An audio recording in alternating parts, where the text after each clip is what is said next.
عزیزو، آج ساری دنیا میں فادرز ڈے منایا جا رہا ہے۔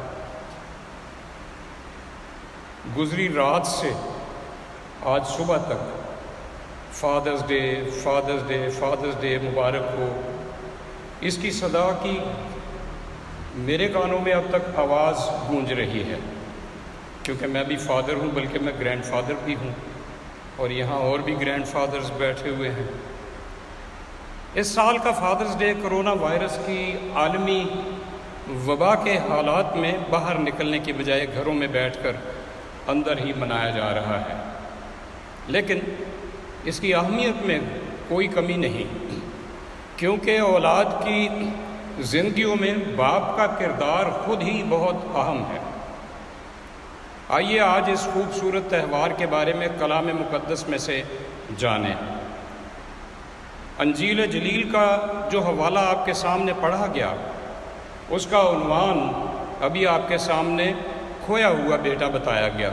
یہ بہت مشہور عنوان ہے، یا کھویا ہوا بیٹا کہتے ہیں یا مصرف بیٹا کہتے ہیں، لیکن آج ہم اس میں سے مثالی باپ کی بات کریں گے، جس کو شاید ہم بالکل نظر انداز کرتے رہے ہیں۔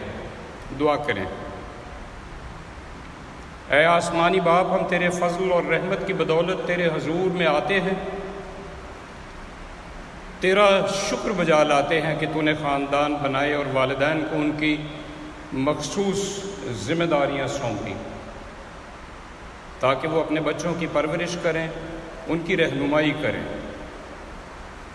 ہم تیرا شکر ادا کرتے ہیں ان باپ دادوں کے لیے جو تیرے آئین کے مطابق اپنی ذمہ داریاں نبھا رہے ہیں، اور ہم ایسے تمام والدین کے لیے التجا کرتے ہیں کہ انہیں اپنا خاص زور اور قوت عنایت فرما، تاکہ وہ اپنے فرائض پر پوری توجہ دے سکیں۔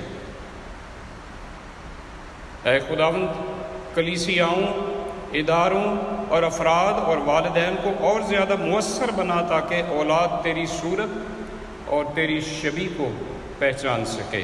یہ مانگتے ہیں ہم خدا باپ، خدا بیٹے، خدا روح القدس کے نام میں، آمین۔ میرے عزیزوں، بھائیوں اور بہنوں جو یہاں اس پیغام کو سن رہے ہیں یا اپنے اپنے گھروں میں آن لائن سن رہے ہیں، توریت کی معراج اور اس کا جوہر احکام عشرہ پر ہے۔ احکام عشرہ یعنی 10 احکام، جسے انگریزی میں عام طور پہ ڈیکالوگ بھی کہا جاتا ہے، جو حضرت موسیٰ کو کوہ سینا پر دیے گئے تھے۔ یہ احکام عہد عتیق کے تمام احکامات میں بے مثل ہیں۔ یہ 10 احکام اعلیٰ ترین اخلاقیات کو پیش کرتے ہیں، اور نیا عہد نامہ احکام عشرہ کو انہی اصولوں کو مزید گہرے طور پر بیان اور وسعت کرتا ہے۔ ان میں پہلے 4 احکام ان کا تعلق خدا اور انسان کے آپس کے رشتے سے ہے، جبکہ بقایا 6 احکام بنی نوع انسان کے آپس کے تعلقات پر ہمیں آگاہی اور ہدایت فراہم کرتے ہیں۔ ان 6 احکام میں سے پہلا حکم یہ ہے، تو اپنے باپ اور اپنی ماں کی عزت کرنا، تاکہ تیری عمر اس ملک میں جو خداوند تیرا خدا تجھے دیتا ہے دراز ہو۔ یہ پہلا حکم ہے، جس کے ساتھ وعدہ بھی ہے، اور اس حکم کی توسیع اور بازگشت ہمیں نئے عہد نامے میں بھی ملتی ہے۔ وہاں افسیوں کے نام خط اس کے 6 باب پہلی آیت میں لکھا ہے، اے فرزندو، خداوند میں اپنے ماں باپ کے فرمانبردار رہو، کیونکہ یہ واجب ہے۔ اپنے باپ کی اور ماں کی عزت کر۔ اس کی وجہ کہ خدا نے یہ حکم احکام عشرہ میں شامل کیا یہ ہے کہ یہ انسانی فطرت کے ہی خلاف ہے۔ انسان کی رغبت، انسان کا رجحان یہی ہے کہ اقتدار اور اختیار سے ٹکرائیں، چاہے وہ اختیار خدا کا ہو یا مملکت کا ہو یا معاشرے کا ہو یا والدین کا ہو۔ ہم بالکل آزاد ہو کر اپنی مرضی، اپنی خواہش کو پورا کرنے کے لیے زندگی گزارتے ہیں۔ عزیزو، افسوس کی بات تو یہ ہے، ہم سب فضول خرچ، اڑاؤ، مصرف بیٹے کی مانند بغاوت کرنے اور خدا کی محبت سے دور بھاگنے کی رغبت رکھتے ہیں۔ ہم سب خدا سے دور جا کر اس کی عطا کی ہوئی میراث کو ضائع اور برباد کرنے کا رجحان رکھتے ہیں۔ آج اسی نقطۂ نظر سے مصرف بیٹے کی کہانی ہمیں بتائے گی کہ جب ہمارے وسائل ختم ہو جائیں ہم اپنے خداوند کے پاس واپس آ سکتے ہیں اور یہ دیکھتے ہیں کہ وہ بڑی محبت اور بڑی چاہت اور بڑی بے چینی کے ساتھ ہمارا منتظر رہا ہے۔ عزیزو، یاد رکھیے، اصلاح ہر وقت ممکن ہے۔ اس تمثیل میں مصرف بیٹے کا منتظر باپ دراصل عکس خدا ہے۔ یسوع مسیح اس باپ کے بارے میں بتاتے ہیں کہ وہ کیسے اپنے بیٹوں کے ساتھ سلوک رکھتا ہے، یوں مثالی والد کا تصور پیش کرتا ہے، اور آج ہم اس مثالی والد کے بارے میں جانیں گے۔ پہلی چیز تو یہ کہ مثالی باپ طفلی سے ہی اولاد کو سچائی سکھاتا رہتا ہے۔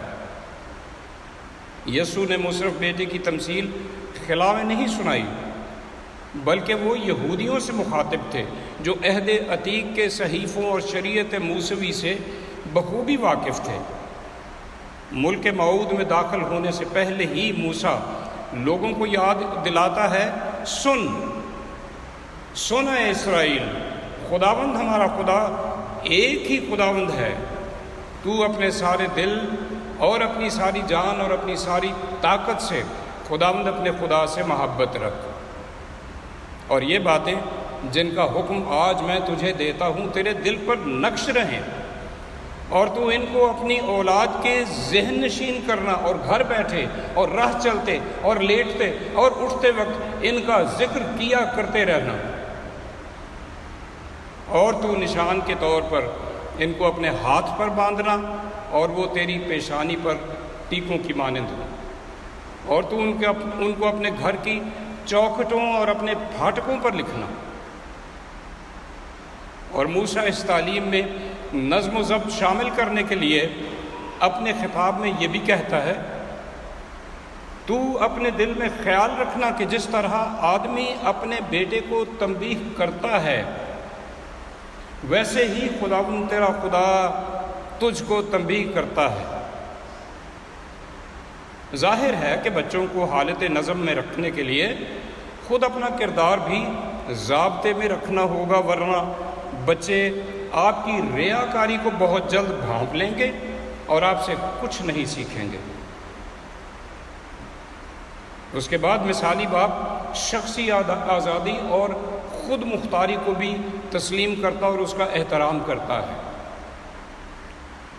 چھوٹے بیٹے نے تو صریحاً بغاوت ہی کر دی کہ باپ کے ٹھہرائے وقت کا انتظار کیے بغیر کہتا میرا حصہ مجھے دے دے۔ اس کے سرکش رویے کو دیکھ کر باپ انکار تو کر سکتا تھا، کیونکہ ابھی تک سب کچھ اس کے پاس ہے، اسے سمجھا بجھا بھی سکتا تھا، لیکن نہیں، اس نے جو کچھ اپنے بیٹوں کو کئی سال طفلی سے لے کر اب تک سکھایا تھا وہ اس کا عملی مظاہرہ کرنے کو تیار ہے۔ وہ اپنے دونوں بیٹوں کی الگ الگ قوتوں کو، ان کی کمزوریوں سے واقف ہے، سو اس نے چھوٹے بیٹے کی بلوغت کو تسلیم کیا اور قیامت اور عدالت کی یاد دلانے کی بجائے اپنی جائیداد کو تقسیم کر دیا اور چھوٹے میاں کو اس کا حصہ دے کر رخصت کر دیا۔ اب مثالی باپ نتائج کی راہ میں بھی حائل نہیں ہوتا۔ گھر چھوڑ کر مصرف بیٹا جس اجنبی دنیا میں قدم رکھنے کو تھا اس میں رشتوں کا زوال ہے، اس میں اقدار کی گراوٹ ہے، اس میں نشہ ہے، عدم مساوات ہے، جرم اور تشدد ہے، ایسی برائیاں اور بہت سی برائیاں ہیں، تو بھی اس کے بچاؤ کا ارادہ بھی نہیں رکھتا۔ نہ تو باپ بیٹے کے فیصلے اور نتائج کی راہ میں حائل ہوا، نہ ہی قبل از وقت اس کو ڈیفینڈ کرتا ہے۔ اس کا دل تو یقیناً بہت ٹوٹ گیا، چکنا چور ہو رہا ہے، وہ باہر کی دنیا کی مصیبتوں کو خود تو جانتا ہے، بیٹا نہیں جانتا، تو بھی وہ اپنی پدرانہ گرفت کو کھول ہی دیتا ہے۔ اب سوال یہ ہے کہ کیا آپ اور میں اسی قسم کے باپ ہیں؟ کیا ہم مثالی باپ دادا اپنی اولادوں کو برضا اور رغبت خدا کی سچائی اور اس کے کلام کی باتیں سکھاتے ہیں؟ کیا ہم اپنی اولادوں کی خود مختاری کو تسلیم کرتے ہیں؟ کیا ہم ان کے بالغ ہونے پر ولدیت کی گرفت میں لچک پیدا کرتے ہیں؟ اپنی گرفت کو ڈھیلا کرنے یا یکسر کھول دینے کا مطلب یہ نہیں کہ آپ باپ نہیں رہے یا آپ ماں نہیں رہے۔ ہمارے ہاں رورل ایریاز میں خاص طور سے اس گرفت کو بہت سخت رکھا جاتا ہے۔ اس میں ہمارے لیے سبق ہے، جب آپ اپنی گرفت کو ڈھیلا کرتے ہیں یا اسے یکسر کھول دیتے ہیں تو آپ آزمودہ کار سمجھے جاتے ہیں، آپ ویٹرن سمجھے جاتے ہیں، اور ویٹرن ہونے سے آپ کا کردار بدل جاتا ہے۔ امریکہ کے سابق صدر اوباما نے ایک مرتبہ کہا، بچوں کی پرورش کرنا ایک حیرت انگیز استحقاق ہے، لیکن اس کے ساتھ زبردست ذمہ داریاں بھی جڑی ہوئی ہیں۔ اب اس کے بعد مثالی باپ کی محبت کو دیکھیں کہ وہ کبھی دستبردار نہیں ہوتا اپنے بچوں سے۔ یسوع کی اس تمثیل میں باپ دل برداشتہ تو ہوا، بوجھل دل سے، ٹوٹے ہوئے دل سے، تقاضا بھی اس نے اپنے بیٹے کا پورا کر دیا۔ بیٹے کو گھر سے نکلتے بھی دیکھا اور شاید اس کے بہت سے آنسو بھی بہہ گئے ہوں گے، اور روز اپنی شکست خوردگی کا غم بھی جھیلتا رہا، لیکن سرکش بیٹے کا اس نے پیچھا نہیں کیا۔ کون جانتا ہے وہ باپ کی بات مانتا یا نہ مانتا، اس کے ساتھ واپس آتا یا نہ آتا۔ یہ ضروری ہے کہ بسا اوقات ہم ٹوٹے دل کے ساتھ بھی اپنی زندگیاں جئیں، لیکن یاد رکھنے کی بات جو یسوع نے کہی، یوحنا رسول کی انجیل اس کا 16واں باب 33ویں آیت میں لکھا ہے کہ تم دنیا میں مصیبت اٹھاتے ہو لیکن خاطر جمع رکھو، میں دنیا پر غالب آیا ہوں۔ عزیزو، بائبلی تعلیمات میں بڑا کھرا پن ہے۔ بائبل مقدس ہمیں ہر موڑ پر زندگی کی حقیقتوں کے بارے میں ہوشیار اور چوکنا کرتی ہے، اور یہ تاکید بھی کرتی ہے کہ وہ کام جس کے لیے ہم بلائے گئے ہیں ہم اسے بڑی جانفشانی سے کرتے رہیں، اور ساتھ ہی ساتھ افق پر نگاہ رکھیں۔ نہ جانے کب باغی بیٹا پچھتا کر گھر واپس آ جائے، اور آپ کو پتہ ہے کہ تمثیل میں ایسا ہی ہوا تھا۔ وہ اٹھ کر اپنے باپ کے پاس چلا، وہ ابھی دور ہی تھا کہ اسے دیکھ کر اس کے باپ کو ترس آیا، اور دوڑ کر باپ نے اس کو گلے لگایا اور اس کو چوما۔ باپ کی محبت ہی ایسی تھی کہ وہ بیٹے سے کبھی دستبردار ہوا ہی نہیں تھا۔ عزیزو، مثالی باپ معاف کرنے کی بھی وسعت رکھتا ہے۔ اگر آپ کا بچہ آپ کے ساتھ وہ کچھ کرے جو مصرف بیٹے نے کیا تھا تو آپ کا رد عمل کیا ہوگا؟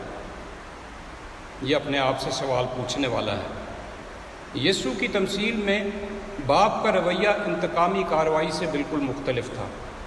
اس نے کوئی سزا نہیں سنائی، اس نے کوئی طنز نہیں کیا، اس کے اندر تو محبت جوش مار رہی تھی، پیار کا ایک طوفان موجزن تھا جو باپ کے اندر سما ہی نہیں رہا تھا۔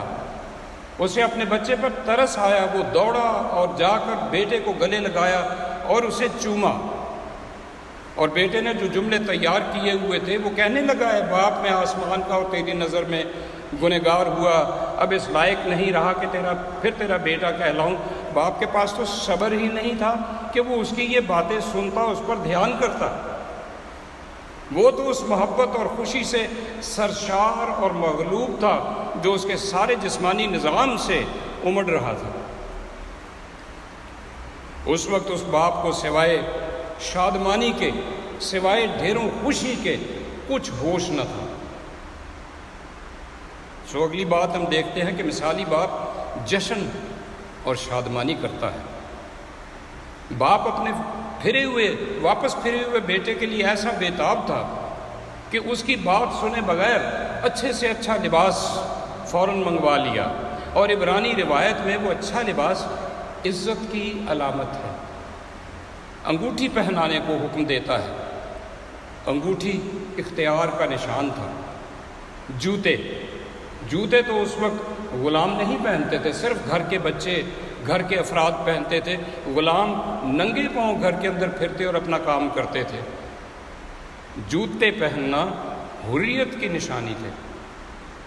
پھر باپ اس کے لیے ضیافت بھی تیار کرواتا ہے تاکہ خوشی منائے، کیونکہ میرا یہ بیٹا مردہ تھا، اب زندہ ہوا ہے، یہ کھو گیا تھا، اب ملا ہے۔